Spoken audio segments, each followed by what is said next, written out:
Okay, what we're about to do now is when you're fighting, whether it's boxing, kickboxing, mixed martial arts, you got to condition your body to take a hit. So what we're going to do is, as they're doing crunches to toughen up, to strengthen their abs, we're also going to toughen up their abs and the rib cage so that when they get in the ring, absorbing your punches won't be so bad. So we're going to use the medicine balls with a partner to actually hit the abs, their stomach, as they're doing crunches for 4 minutes straight. It's a pretty good workout. You're going to probably hear them breathing pretty fast, pretty hard, and maybe a lot of moaning and groaning this workout. But this is how we condition the body to take the hits, because no matter how good you are in a fight, in a ring, you're going to get hit. So this is how we try to help prevent getting the breath knocked out of us. Fast hits.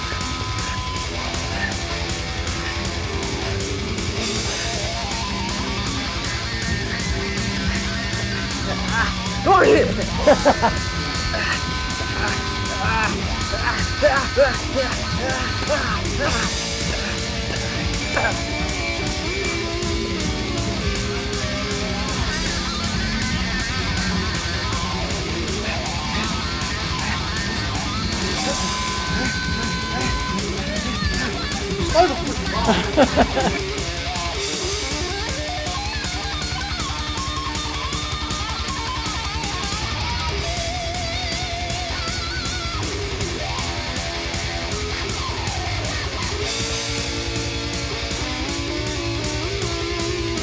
Your condition's got to be so off the hook, that's not even going to be a factor in the fight. You're going to want to go 12 rounds. Come on, let's go. Come on. Condition has to be worse than the fight. It has to be harder than the fight. Go, come on. Let's go.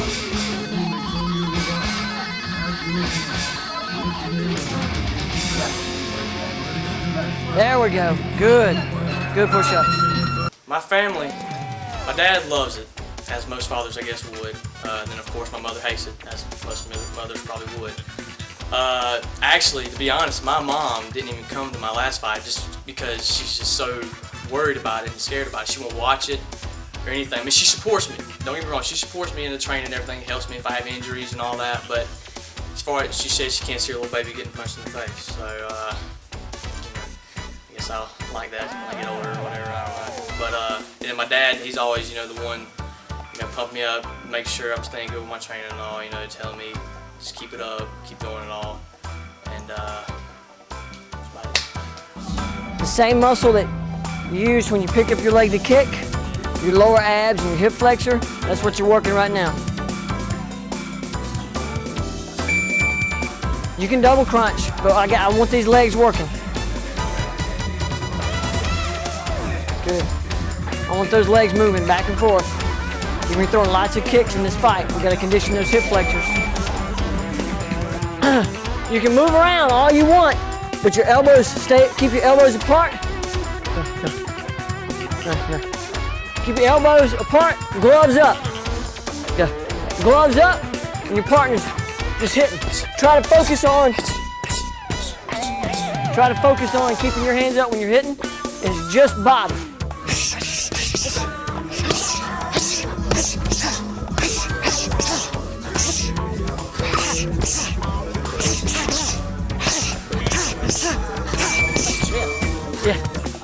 Well, this cage was actually donated to us by an anonymous student, and when he asked me, he said, "What do you want?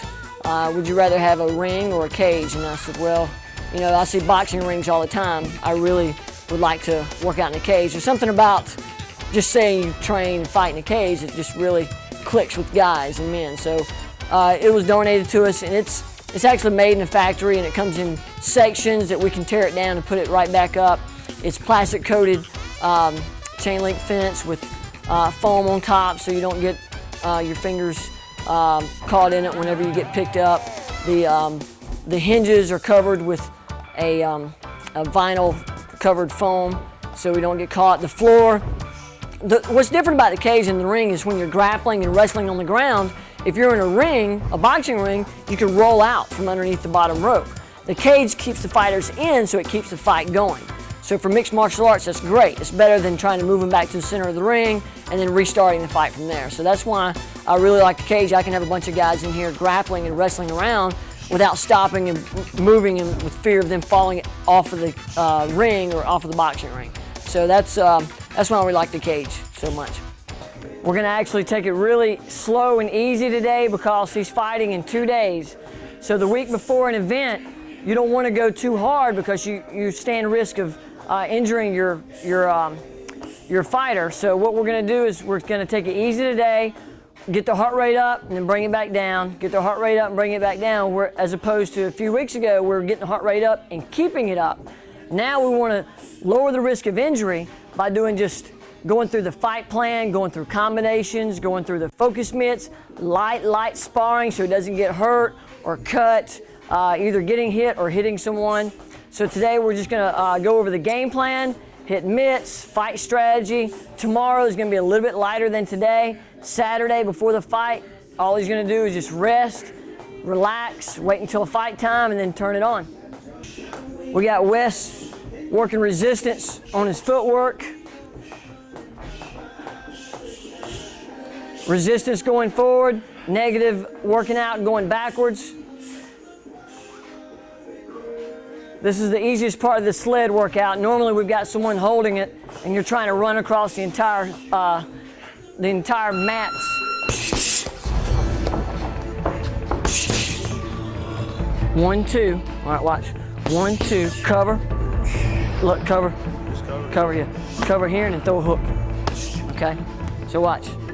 1, 2, cover, hook. When you cover, catch it and turn with it. It's gonna load up that hook.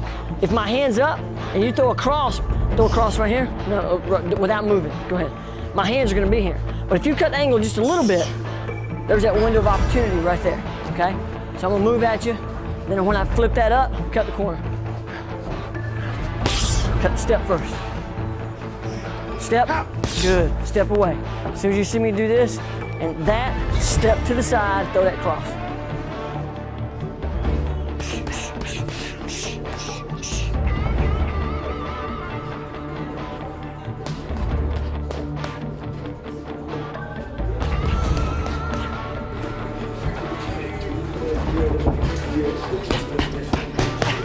Good, nice. 2, 3, 2. Good. Do this right before you throw the 2. Step to this corner. Like from right here, like take a right step, boom, and then 2, 3, 2. Okay? Good. Always moving around. Always circling. Always. You're either hitting or moving. Hitting or moving. Good. Keep your left up. Keep your left up. Don't grab. Don't grab. Good. No mouthpieces. Remember, if you push him off, throw a high kick.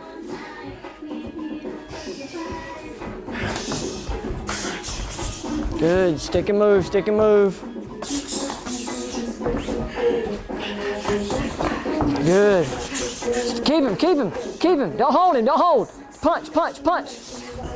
Good. That's it. Good. Good. No holding. Punch. Punch. Punch. Punch. Good. Good. Body shots, head shots, everything. Uppercuts. Get out, Ryan, get out. Good.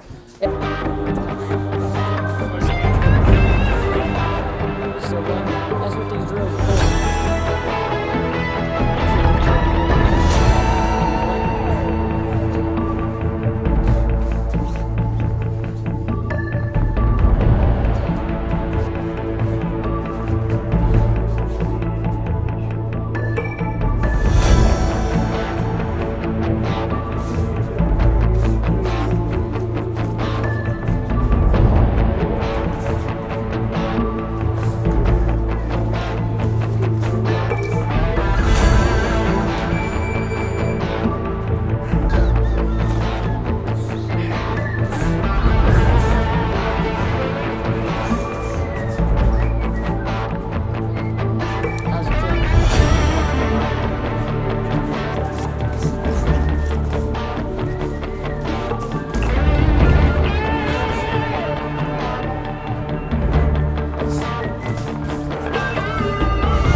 What we're doing, Ryan has got to keep his strength up.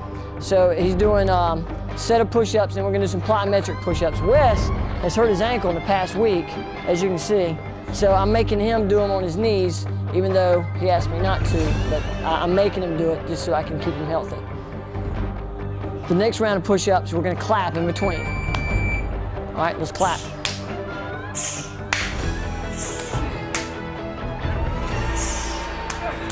That's it.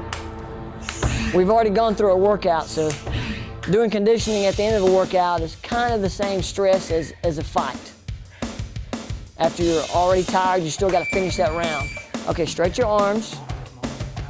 Stretch your arms. This time we're going to do regular push-ups, but you're going to come up and touch your chest. Okay? Regular push-ups, come up, tap your chest.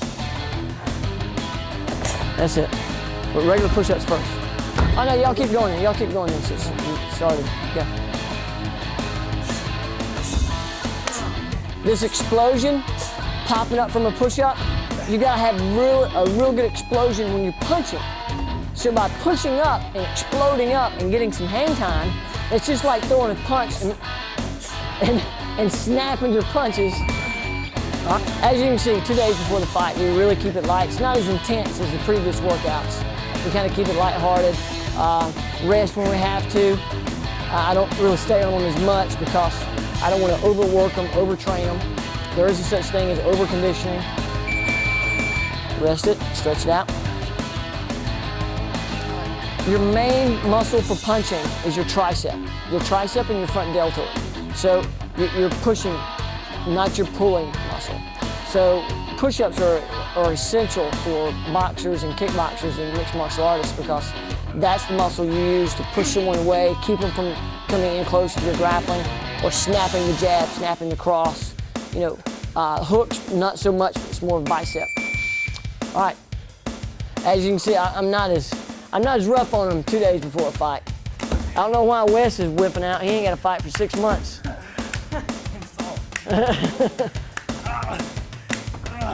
You're clapping, you must be happy to be here.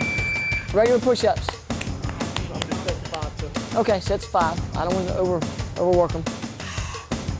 We do push-ups a little differently than everybody else. The elbows stay a little tighter to the body, so it's more tricep. When you're fighting in boxing, you don't lift your elbows up to punch. Like, even when you may start here, but some fighters have bad habits. They'll pick up their elbow and then punch. When you're doing regular push-ups with the elbows out, that builds a big chest that's good for bragging rights for your girlfriend or your wife. You can tell people how many push-ups you can do, but it has no benefits whatsoever for punching. When you punch, you want to keep your elbows by your side, keep your elbows low so you don't telegraph the punch. That's why I make my fighters do push-ups with their elbows close and not out so we don't create bad habits. Okay, now we're gonna get some water. We're gonna go to the bags and do some leg conditioning. We just did upper body conditioning. Now we're gonna do some leg conditioning. I stand on the side of the bag and I throw my right hand because as a counter, the person is gonna counter the kick with a punch.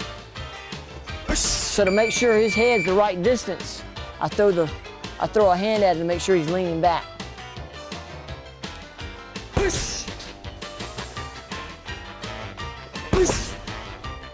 And if he can feel my hand, he's too close.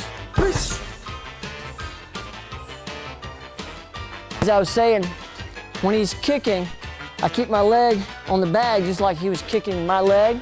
And as he throws a kick, I throw a strike out because if we're actually sparring, if he's close enough, I could hit him. So he learns distance with his head so he can kick someone hard without them punching him in his face. So that's why we train with the strikes with the bag instead of just kicking the bag. So that way he doesn't develop bad habits, kick someone too close and get knocked out. Left leg. You never want to trade a face punch for a kick.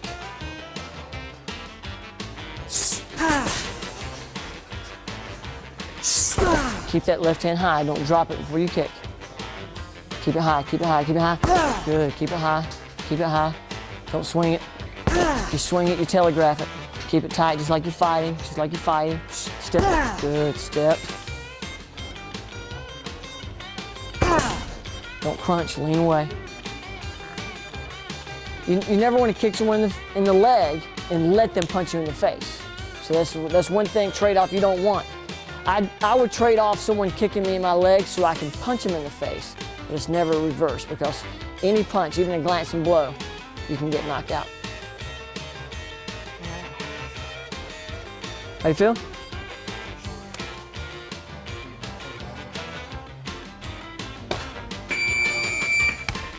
Little habits that you see is, as someone's kicking, sometimes just to wind up to get power, they'll drop their left hand and wind up to kick. And by the end, their hand is up, but in between, their hand's down, and they can get countered in the second, third round when their coaches in between rounds pick up on those bad habits. So that's what we're trying to eliminate now, is those little bad habits. When you're throwing those leg kicks, they really add up in the second and third round later on. What it does, it fogs up that leg, the quadricep, and it gets where they can't even step. And if they can't use their legs, they can't punch hard. If they can't step, they can't kick hard. So those leg kicks, even though it might not be as hard the first round, by the second round, they're gonna really start feeling it. Third round, they're not gonna be able to move their legs. So that's the leg kicks. If they don't put them out in the first round, they're not gonna be able to punch or kick in the second, third round. All right, 2 days from my fight. Physically, I mean, I feel ready. Muscles not too fatigued, not too sore. Training here, I felt good today. I mean, I felt explosive. I didn't feel groggy and tired like I normally do coming into a fight, because you keep training. I think I had a little vacation that maybe helped me out a little bit. So, but although I didn't have a vacation, I still had to work out during my vacation. But it was a little bit, after I worked out, I got to relax, chill out. Got to get my mind off the fight a little bit, because sometimes you want that. I've been thinking about it a lot lately, and I mean, it is good to sometimes not focus on it quite as much. So I got my mind off of it a little bit. But I'm back on it now. I'm at home. These next 2 or 3 days, that's all I'm going to be thinking about. I mean, it's not a bad thing. That's a good thing. But physically, I mean, I'm ready. I feel, as long as I don't kill myself in here today or tomorrow, which I know Chuck, we know how to train here, so I mean, we're not going to do that. So. Punch power is probably right up there with maybe like a middleweight or something like that. You know, a heavier opponent. He hits hard. Has he ever hit you hard? Yes, we know he's been bloody before. Bottom line, kid's got skills. I feel he's gonna do great. Young kid, got lots of stamina. Hits hard, kicks hard. So he can kick just as hard as I think he can kick just as hard as a 28-year-old man. He's 17 years old, so I think he's gonna do very, very good. But Chuck's got he knows the technique. He knows everything. He knows how to train us, just like you would be in a professional gym somewhere. You know what I mean, with professional fighters. Because Chuck trains with professional fighters in Athens and Atlanta, and he brings all the stuff that he learns back here and teaches the students. Chuck's got skills. Right now, I'm focused on a mixed martial arts fight, but I'm gonna see where I'm at that point in my training. So mixed martial arts, what is that? What do you have to do? You have to be versed in just about everything. Ground fighting, kickboxing, boxing, ground and pound, submissions. Pretty much, you have to be a well-rounded fighter to even compete in mixed martial arts.